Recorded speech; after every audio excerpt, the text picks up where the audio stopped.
โอเคสบายดีเนาะสบายดีลูกค้าโมทุกคนเนาะเมื่อนี้ก็มาลองงานให้ลูกค้าทั้งหลวงน้ำทาเด้อก่อนอื่นรถก็ขอขอบใจลูกค้าทั้งหลวงน้ำทาหลายๆเนาะที่เชื่อมั่นในงานเฮาเนาะทั้งลูกค้านั่นก็จัดไปรุ่นคอนโด35เซนเนาะราวกลางได้อตัวนี้ก็จะประกอบเป็นกล้องมัคโครเนาะมีไฟในเลนเด้อค่าใหญ่ตามซูมเนาะทางก็จะเป็นทางอะลูก้นตัดเด้อขนาดจะเป็น 0.35 เนาะคอนโดนี่ใส่ทางรุ่นนี้นี่พอดีเป๊ะเลยเนาะ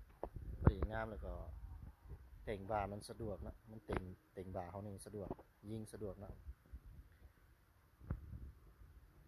ส่วนเก็บเสียงก็จะเป็นรุ่นบูสเนลด้วยนี่ก็ปรับกล้องโอเคแล้วเนาะยิงถึกแล้วเนาะ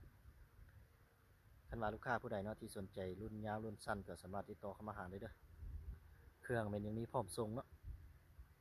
บ่ว่าคอนโดเรา25เซน35เซน50เซนก็มีพร้อมส่งเด้อคอนโด